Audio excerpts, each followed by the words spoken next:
शांति दूत की सुन लो वाणी, शांति दूत की सुन लो वाणी, शांति दूत की सुन लो वाणी, शांति दूत की सुन लो वाणी, शांति दूत की सुन लो वाणी, शांति दूत की सुन लो वाणी।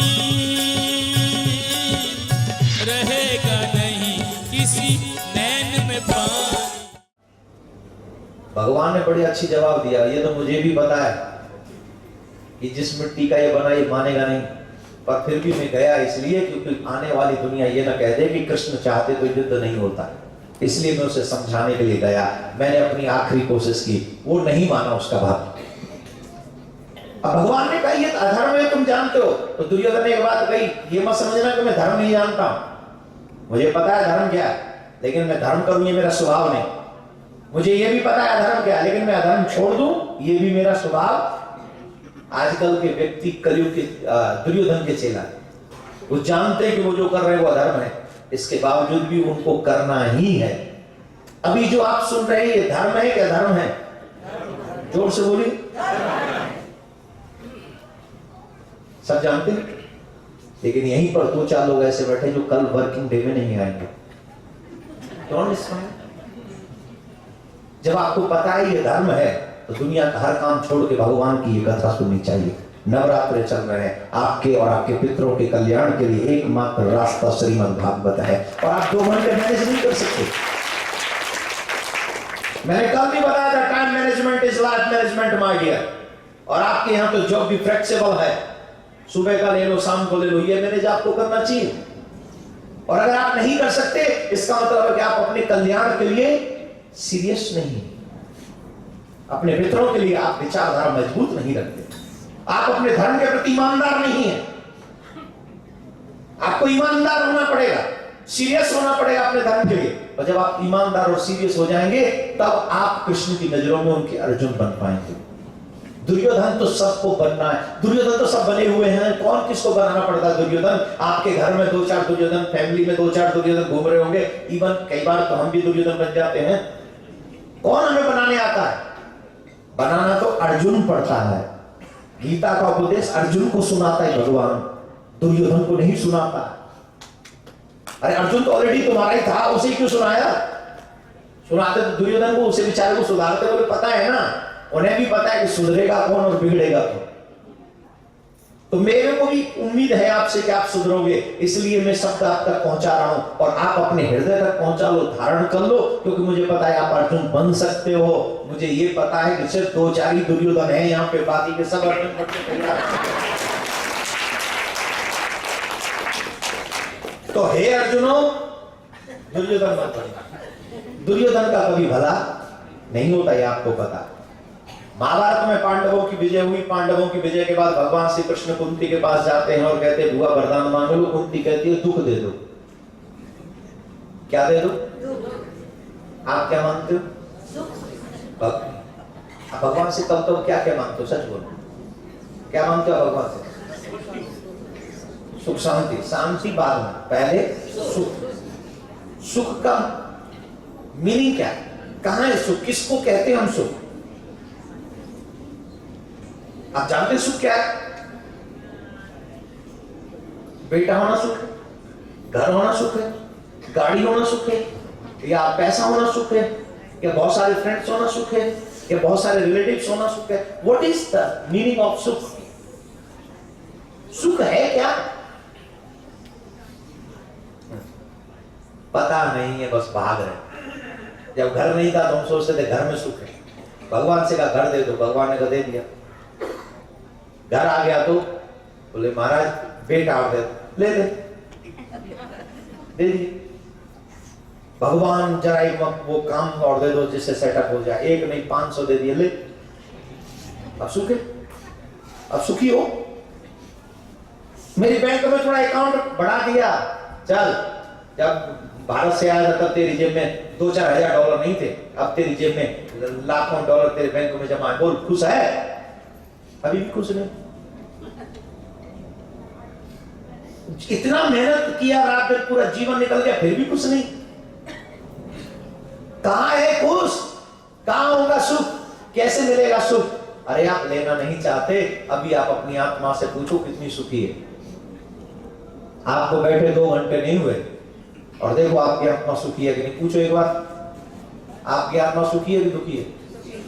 दुखी है? जोर से बोलो। अब तो आपने कुछ किया ही नहीं, सिर्फ बैठ के सुनाई तो है, और क्या किया आपने?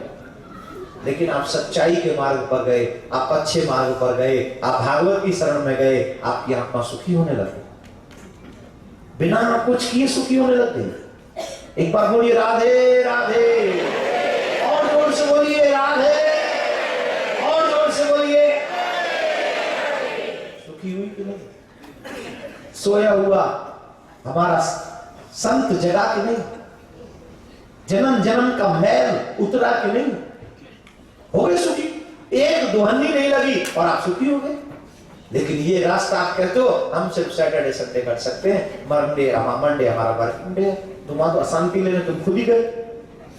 अगर सुख चाहिए तो मैनेज करो कि वो अशांति 8 घंटे और शांति 2 घंटे, ये मैनेज करना है मुझे। सुख तो आप नहीं पाना चाहते, और सच ये है जब जीव सुखी होता है तो सबसे पहले भगवान को भूलता है। जब वो बहुत ज्यादा पैसा वैसा कमा लेता है, यहाँ पर सारे कौन कौन धनवान है यहाँ पे? भैया एक कैमरा इधर घुमा लो थोड़ा मेरी साइड, जिससे कवर ना हो जाए किसी का ना फोटो के। हाँ धनवान भैया, तो प्लीज जितने भी लोग धनवान हैं बाई डॉलर, वो हाथ उठाकर बताएं कि साहब हम अच्छे खासे धनवान हैं। पूछ रहा हूँ, भगवान के आगे पूछ रहा हूँ, बताइए मुझे भी पता चलेगा इतने धनवान है यहाँ। सिर्फ एक माता जी ने हाथ उठाया, बाकी तो सब नीचे करके, और कैसे कह दे हम धनवान? सच यह है जो टॉप मोस्ट धनवान है वो कथा में आएंगे ही नहीं। यहां वो लोग आते हैं जो बेचारे हरि के बहुत नजदीक हैं, लक्ष्मी से थोड़ा दूर है। और कोई बहुत बड़ा धनवान आ भी जाए तो फिर मैं उसे साधु ही कहूंगा कि वो धनवान नहीं, वो साधु है कि इतना बड़ा संपत्ति होने के बाद भी परमात्मा के प्रति वफादार बना हुआ है। ऐसे वफादारों को प्रणाम। वरना जब धन आता है ना, तो धन का सबसे पहला काम जानते हो क्या होता है? वो जीव को भगवान से दूर कर देता। क्या करता है? भगवान से दूर करता है। लेकिन अगर आप धनवान हो और आप यहां बैठे हो तो आप भाग्यशाली। दुख क्यों मांग रही है? बोले वो सुख नहीं चाहिए जिस सुख में कृष्ण मुझे छोड़ दे, मुझे वो दुख चाहिए जिस दुख में कृष्ण मेरे साथ। सुख के मुंह पे धूल पड़े जो प्रभु को नाम भुलाए, बलिहारी व दुख की जो पल पल नाम जपाए। मैं उस दुख को प्रणाम करती हूं जिसमें तुम और तुम्हारी याद बनी रहती है। और आप थोड़ा इंटरनली सोचिए, सुख में दुनिया याद रहती है और दुख में, जोर से बोली, सिर्फ भगवान। क्योंकि हमें पता है दुख में सिर्फ वही साथ दे सकता है, कोई और नहीं। तो कुंती दुख मांगती है, भगवान कहते तुम्हें मेरी माया नहीं सताएगी, वो चिंता मत करो। कृष्ण जा रहे थे, उत्तर आ गई कि मेरे गर्भ को कोई जला देना चाहता है। तो भगवान ने कहा चिंता मत करो। तुरंत भगवान गर्भ में पहुंच गए और शिशु की जाके रक्षा की। भगवान को जब अवतार लेना होता है तब भी वो माँ के गर्भ में नहीं जाते, लेकिन जब भक्तों पर विपत्ति पड़ी तो परमात्मा भक्त माँ के गर्भ में चले गए और परीक्षित की रक्षा की। मैं आपको एक बात बता देना चाहता हूं, जो परमात्मा परीक्षित की रक्षा करने के लिए माँ के गर्भ में जा सकता है, वो परमात्मा अगर आप सच्चे भक्त हो तो आपकी रक्षा करने के लिए यहाँ पर भी न्यू जर्सी में भी वो आ सकता है और आपकी मदद कर सकता है। जरूरत है तो सिर्फ परीक्षित बनने की, सच्ची भक्त बनने की, और किसी की आवश्यकता नहीं। आप जब सच्चे भक्त बन जाओगे तो भगवान को ढूंढना नहीं पड़ेगा, भगवान तुम्हें ढूंढता हुआ अपने आप आएगा। परीक्षित की रक्षा गर्भ में जाके की। वो भगवान हमेशा अपने भक्तों के लिए बहुत केयरफुल, हमेशा। प्रॉब्लम तो हमारी है, हम ही भूल बैठे, वो थोड़ी भूल आया हमें। परीक्षित का जन्म हुआ, भगवान श्री कृष्ण भागवत में स्वरूप को विराजमान कराकर अपने स्वरूप को अंतर ध्यान होते हैं, इत्यादि क्रम है। परीक्षित को राजा बनाते हैं। कलयुग की कथा को जरा ध्यान से सुनो। राजा परीक्षित जब राजा बने तो वो बहुत धर्मात्मा राजा, अपने दादा की तरह ही थे, धर्मराज की तरह। बड़ा धर्म किया करते थे, बहुत धर्मात्मा विचार था उनका। एक बार की बात है, राजा परीक्षित कहीं से भ्रमण करके आ रहे थे तो उन्होंने एक दृश्य देखा, एक गाय और एक बैल वहां पर खड़े हैं और एक काला सा व्यक्ति हाथ में शस्त्र लेकर उनको पीट रहा है। बैल के 3 पैर टूटे हुए हैं, चौथे पैर को तोड़ने की कोशिश कर रहा है। तत्र गोमित्रो राजा हन्य मानव नाथवत, ऐसे मार रहा है उनको जैसे उसका कोई स्वामी नहीं। तो परीक्षित ने रथ रुकवाया और गए, पूछा, दोनों हाथ जोड़े। वो व्यक्ति जो मार रहा था वो दूर भाग गया, दूर खड़ा हो गया। राजा ने हाथ जोड़े और गऊ के और बैल से पूछा दोनों से, आप कौन हैं? ये व्यक्ति कौन है जो आपको मारा? मेरे राज्य में आपको कैसे मार सकता? तो बैल ने कहा कि राजन, मैं बैल नहीं, मैं बैल के रूप में धर्म हूं। मेरे 3 चरण टूटे हुए हैं, 1 चरण बचा हुआ। धर्म के 4 चरण कौन से हैं? जरा कृपा करके बताइए।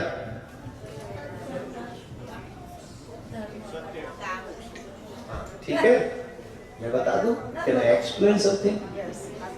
तप, दया, दान और शौच, ये 4 चरण है धर्म के।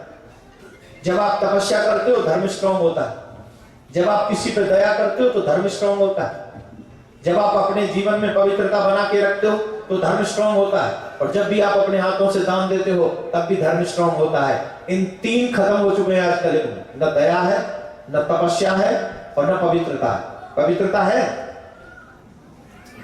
पवित्रता है? भोज बहुत कम छोड़ दीजिए, साहब है ही नहीं। कैसी विचित्र पवित्रता बताऊं? माताएं बहन रसोई में भी चप्पल पहन के रसोई बनाती, और भोजन बनाने वाले की तो बात ठीक, भोजन करने वाला भी कम नहीं, वो जूते पहन के रोटी खाता। भाई तुम इतनी मेहनत कर किसके लिए रहे हो? रात दिन 12-12 घंटे तुम काम करते हो, 18 घंटे किसके लिए काम करते हो? भोजन के लिए ना, भोजन के लिए काम करते हो। और भगवान कहते हैं अन्नों में मैं अन्न हूं। भगवान अन्न का स्वरूप है जो हमारा पेट की क्षुधा शांत करता है, और हम जूते पहन के भोजन करते हैं, और वो भी बैठ के नहीं करते, खड़े होके भोजन करते। खड़े होके भोजन कौन करता है? गाय को, बैल को, इन पशुओं को देखा है आपने? ये बैठ के भोजन करते हैं। इंसान मानव बैठ के भोजन करता है और पशु, ये नियम है। लेकिन आजकल उल्टा हो रहा है, पशु तो अपनी जगह टिका हुआ है लेकिन मानव पशु बनने से चूक नहीं रहा। आप इसको चाहे तो एक टाइमिंग का कह दीजिए कि महाराज जी को टाइम पास करना था इसलिए बोल के चले गए, या फिर ये सोच लीजिए कि जिस अन्न के लिए आपने देश छोड़ दिया उस अन्न को आप इस तरीके से हम लोग अनादर न करें, बैठ के भोजन करो। कम से कम भोजन का, भगवान का, पवित्रता का इतना तो ध्यान करो कि कम से कम माता बहनों से निवेदन है, चप्पल पहन के ये पहन के भोजन आमद बनाइए प्लीज। और भाइयों से निवेदन है, भोजन करते समय अपने पैरों में से उतार दीजिए और कहीं बैठ जाइए, टेबल पे बैठ जाइए कहीं। वो आजकल तो है ना डाइनिंग टेबल, है ना डाइनिंग टेबल एक आती है, 4 कुर्सी इधर उधर, क्योंकि घर में ज्यादा लोग आते नहीं आपके में, इसीलिए 4 ही बहुत है, ज्यादा कपाटा रखना ठीक है। क्या करोगे फालतू का रख के? भाई घर में आते तो नहीं लोग, सच में गलत कहा कुछ? 4 कुर्सी प्लीज बहुत है। 2 आप, गलती से अगर भगवान 2 बच्चे भेज दे तो वो, और अगर वो न भेजे तो आजकल तो एक पे ही सब, एक ही बहुत है। पता है क्या कहते हमारे हिंदू भैया?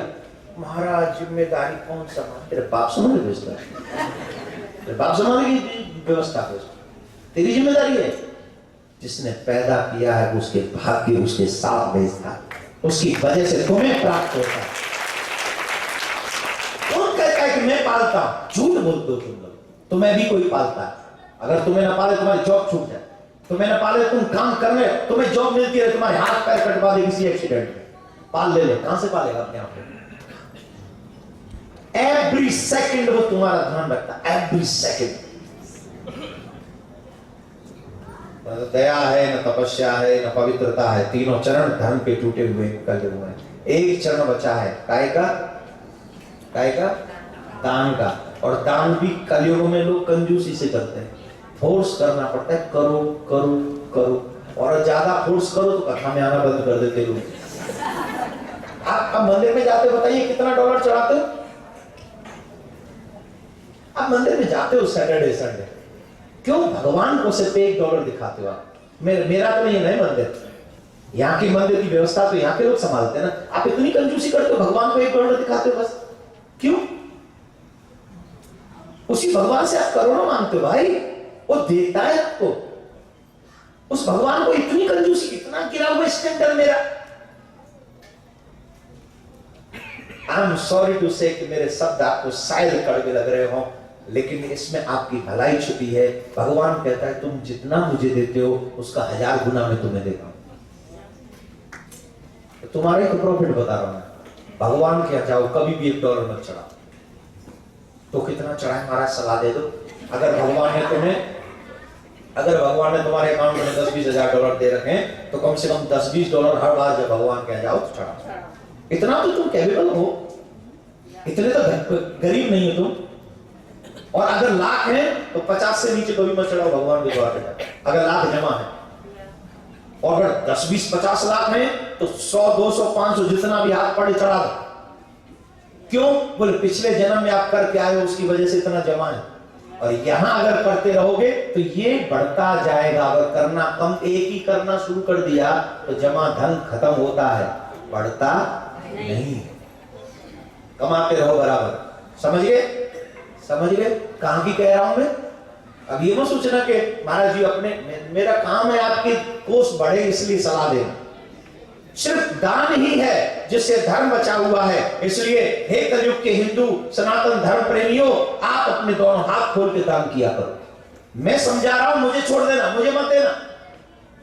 लेकिन कोई भी आपके यहाँ आए दिल खोल के, मेरे जाने के बाद कोई भी आए दिल खोल के, जितना सामर्थ्य भगवान ने दिया दोनों हाथ खोल के दो। इससे तेरा कोष बढ़ेगा और धर्म आगे बढ़ेगा। ये मेरा आपको सच्चा वचन है, वादा है।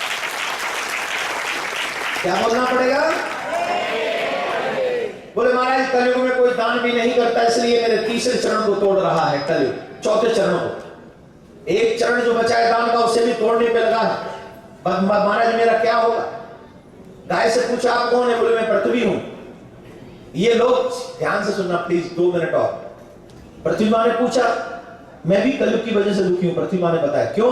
बोले लोग मेरा सीना चीर कर अपना घर बनाते, मुझे कोई तकलीफ नहीं। लोग मेरा सीना चीर के अपने लिए पानी निकालते हैं, मुझे कोई तकलीफ नहीं। आपका जो घर बना हुआ पृथ्वी के नीचे तक, उसकी जड़ है कि नहीं? उसकी रूट कहां है? नीचे। पृथ्वी का सीना चीरा गया कि नहीं है? पानी जो निकाला गया उसके लिए। आपका मलमूत्र कहां जाता है? जो भी आप मलमूत्र विसर्जन करते हैं वो कहां जाता है? आपकी मम्मी से 2-3 साल आपका मलमूत्र साफ करती है, और आजकल की मम्मी तो वो भी नहीं करती है। पहले मम्मी ऐसे लेके जाती थी तो वस्त्र भी मलमूत्र त्याग देता था, माँ गुस्सा नहीं करती थी। आजकल की मम्मियां, कलयुग की मम्मी, आप समझ रहे ना, पैदा होते ही उसे कस देती हैं, कर जो कुछ करना है इसमें कर। साफ तो फिर भी मम्मी करती है ना, हाँ या ना? पक्का 2 या 3 साल, 4 साल, 5 साल वो मलमूत्र साफ करती है, लेकिन जिंदगी भर कहती है मर ना जाऊं तब तक मेरी सेवा कर। कहती है ये पृथ्वी मां जब तक मर न जाए, अंतिम समय भी हमें अपनी गोद में रखती है। उस पृथ्वी मां के लिए हमने क्या किया? क्या किया? वो कहती है मैं सब सह सकती हूं, लेकिन जब ये जीव बाल हत्या करता है तो मेरे से बर्दाश्त नहीं। और कलयुग में बाल हत्या बहुत होती है। बाल हत्या समझ गए?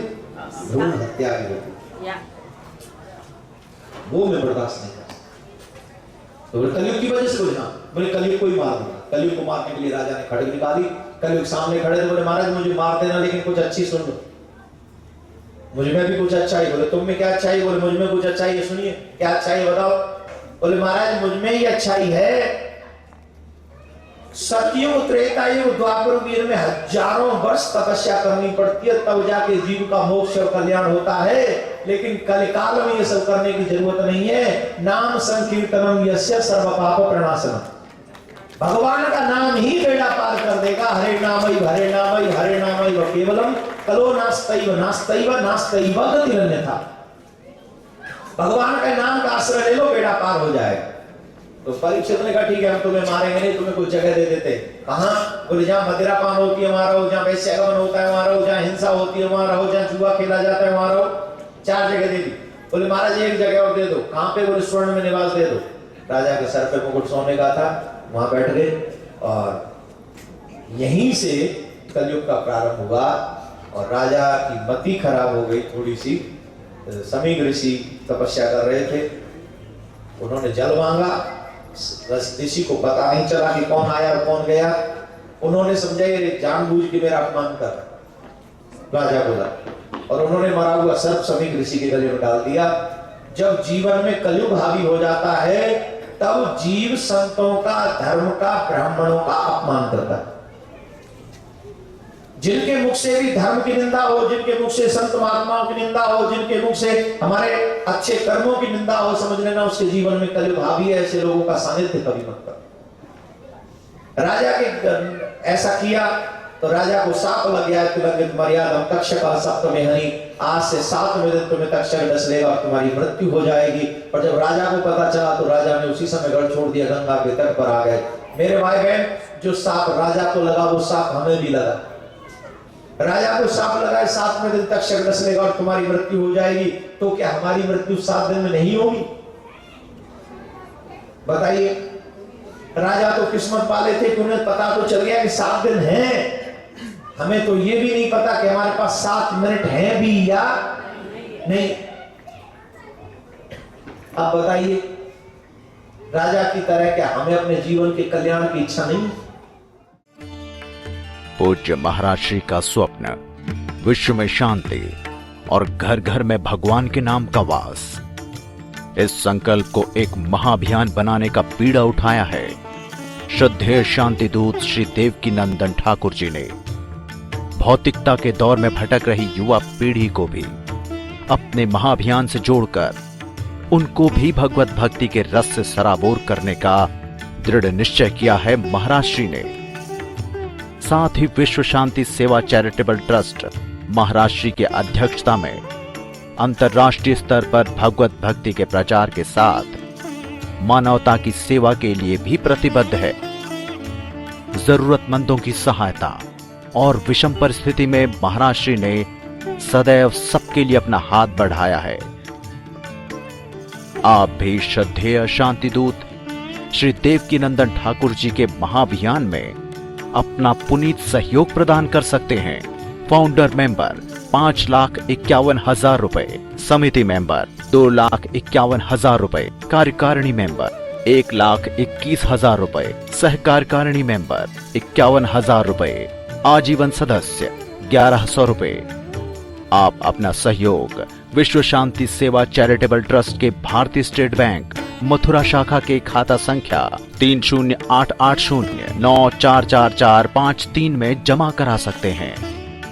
मासिक पत्रिका शांति संदेश एवं महाराज श्री द्वारा गाए हुए सुंदर सुंदर भजनों की सीडी व श्रीमद् भागवत कथा एवं श्री राम कथा के डीवीडी सेट प्राप्त करने के लिए संपर्क करें। ज्योति music company, Shanti Seva Dham, Jhatikara, Vrindavan road, Vrindavan, Mathura, Uttar प्रदेश।